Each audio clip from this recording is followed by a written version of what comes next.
mereplik gitu kan. Replik itu jawaban terhadap pledoi. Nah, jadi ada beda penafsiran mengenai beberapa hal dari jaksa yang disampaikan dalam repliknya. Nah, kita bisa menerima repliknya itu, tapi karena ada replik tentu ada duplik. Jadi rencana akan ada duplik.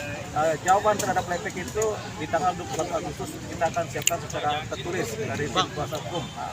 Bang, isi repliknya apa, Bang? Isi repliknya? Tadi ikut nggak?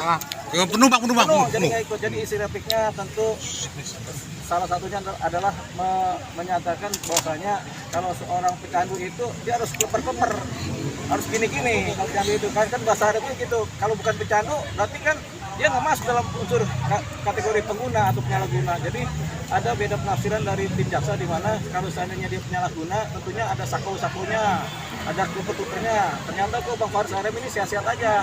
Itu yang menjadi perbedaan penafsiran. Sementara kalau kami menafsirkan dia kecanduan karena pakai terus kan, berapa kali memakai narkotika. Jadi itu satu.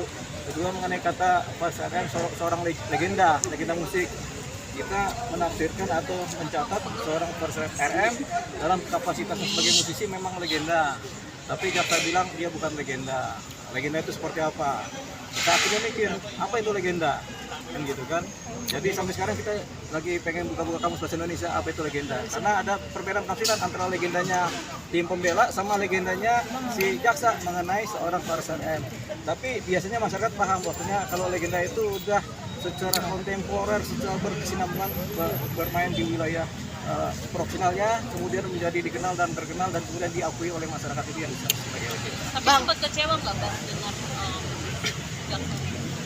Oh, sama jaksa kita nggak pernah kecewa, karena selalu ada rasionalitas dalam melakukan argumentasi. Jadi kalau kami tidak mengenal kecewa, begitu. Miris, sedih itu tidak dikenal dalam dunia pengacara. Kita harus rasional ya, jadi tidak kecewa. Bang, kan tadi jaksa sempat mengatakan bahwa ini tidak ada namanya keinginan untuk sembuh lah, terkesan seperti itu ya, selalu berulang-ulang kembali jatuh ke narkoba. Ini gimana nih Bang untuk Abang sendiri? Jadi Faris RM kan sudah menyatakan dalam pledoinya bahwasanya dia ingin sembuh, tapi jaksa bilang nggak ada keinginan sembuh. Nah, kan yang tahu pengen sembuh atau tidaknya kan si Faris RM, bukan jaksa.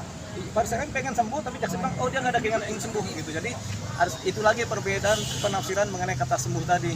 Tapi yang jelas kalau orang pengen sembuh itu bukan dari orang lain yang nilai, tapi dari diri sendiri yang bersangkutan yang nilai pengen sembuh. Gitu. Tapi kan udah hampir, ini udah kalau nggak salah keempat kali atau kelima kali kan Bang. Iya. Tadi tanggapan jaksa kan seolah-olah Om Faris ini tidak ingin sembuh, kan terkesannya seperti itu ya. Oh dia ingin sembuh, tapi kan di kepalanya itu masih ada benih-benih narkotika yang berada di sel-sel otaknya, ya benih-benih obat narkotika, sehingga dia pengen sembuh tapi sel otaknya diganggu dulu sama narkotika. Jadi itu yang mau kita bersihkan kan dengan cara rehabilitasi. Jadi yang ingin sembuh itu sebenarnya adalah Faris RM, bukan penilaian dari jaksa. Tapi itu kita anggap sebagai beda penafsiran aja. Oke. Udah?